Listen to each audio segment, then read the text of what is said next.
These days, some netizens like to write me letters or send me private messages, and they're all quite long. Sigh, some of them are actually really touching. First, there's a netizen who asked me, "You say we shouldn't take out online loans or max out our credit cards, and you want us to do good deeds." But in China nowadays, it seems like those who don't do good deeds are all thriving, while those who do good deeds are all struggling. Take me for example, I've always been honest and upright, but now I can barely get by. Teacher Wang, I just can't accept what you're saying. Those corrupt officials and business people thrive without consequences, and their children do too. Now let me explain this to you in detail. When I suggest your child enlist in the army, I don't mean they'll suddenly become incredibly powerful. You've misunderstood. For ordinary people, that chance is very slim unless they have a special destiny. Joining the army can possibly change one's fate, but it's not guaranteed. That's the first point. The second and more important reason why I suggest letting your child join the army is because today's China is the best it will be in the next 20 years. The truth is often just that harsh. Remember, today's China is the best year China will have in the next 20 years.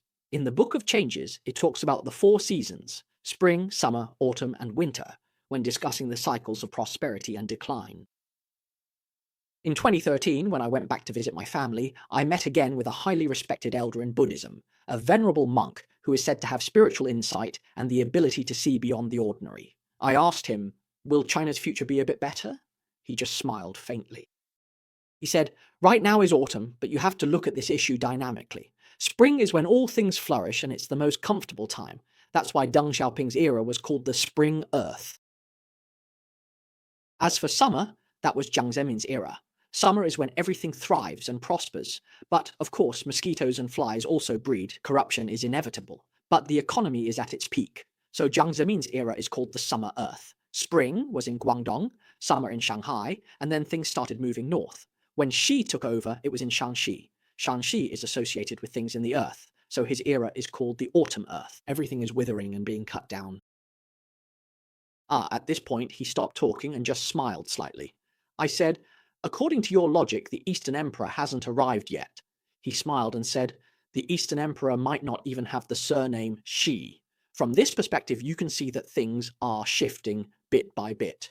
Which direction is the Eastern Emperor turning toward? Oh, you see, I'm looking at the 8 trigrams. I'm looking at that direction. It might even be turning southwest if it keeps going this way. If that's the case, who knows if it'll still be the Shi family or someone after the Shi family. This is about China's future. The challenges and hardships we're facing might have only just begun. From 2012 to today, these 10 years are just the beginning. So after hearing what this eminent monk said, my heart felt completely cold, and then I resolutely flew back to Canada without thinking about anything else. And as it turns out, time has indeed proven his prediction right. Back then, we thought that after Xi took power, he would resume reforms and adopt a more tolerant attitude like his father, Xi Zhongxun. But instead, things have only moved further to the left, further backwards. So it's absolutely true. The year 2012, that was just the beginning of autumn. If the next 20 years in China are going to be like winter, late autumn, or the depths of winter, just think about your children. If they're 5, 6, 7, 8, or around 10 years old, their whole lives could be very tragic. They're not like our generation, the people born in the 60s, 70s, and 80s. We were the ones who caught the spring and summer, but those born after 2000, after 2010, they're facing a very grim society. In such a society, everything is distributed and allocated. The military is a place where you can at least get enough to eat, where you won't go hungry. You're overthinking it. When I, Lao Wang, suggest your kids join the army, it's not so they can become generals and achieve great success. I just want your kids not to starve to death. You're being way too optimistic. You get it, right? To be blunt, not starving or being bullied is enough. You have military rations at least. Think back to the 50s and 60s. In 1960, many civilians starved to death, but did you ever hear of a single soldier starving? Soldiers never go hungry because the last bite of food always goes to those with guns. The party knows this. Maxing out online loans here is just fighting evil with evil. What if every Chinese person thought the way you do? Officials are? Fine. I'm just an ordinary scoundrel to keep my balance. As societal morals decline, this is why Xi Jinping's rise makes sense. He turns misfortune into blessing, and no one can take him down.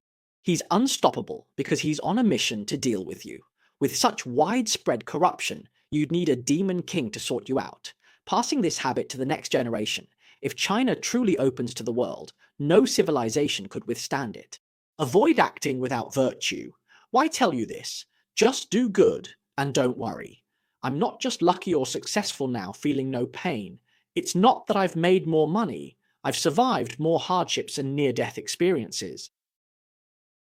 With a gun pressed to my head, a thick leather belt lashing my back, I've been tied up and put on display to save Mr. Wu. I'm not joking with you.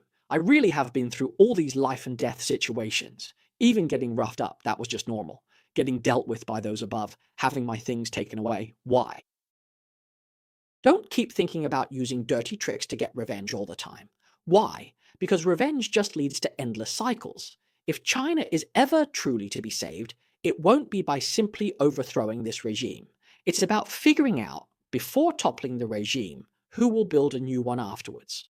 Destroying things is easy if everyone plays dirty. But what then? Do we all go to hell? Will millions die like Auntie Lou said? That could include you and your family. So, forget about maxing out loans or abusing credit. Don't even think about it. There's always a way out. If you work hard and live right in China, it's not that bad. You'll get by and won't starve. Forget starting a business. That's not the future anymore. For the next 20 years, it's all about joining the system. If you can't get into the system, can't become a civil servant, can't become an official, then try to become a soldier. Or find a relatively stable job, even if the income is a bit low, even if it's only 2,000 or 3,000 yuan a month. But as long as you live steadily and honestly, remember truly, living this way is the most secure, because at night you can sleep soundly. Aiming too high or fighting evil with evil rarely ends well.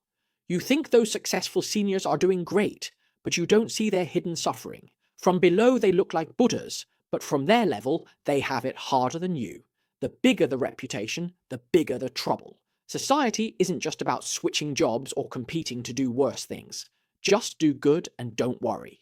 The idea that evil brings wealth while good deeds go unnoticed is absolute nonsense. That's not how it is.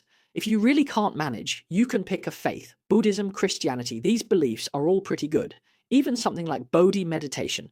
They're all good options. At least you'll have something to rely on in your heart, so you won't do bad things or foolish things. You won't end up doing anything immoral. Don't be pessimistic, just take it step by step. You won't drown even in a flood.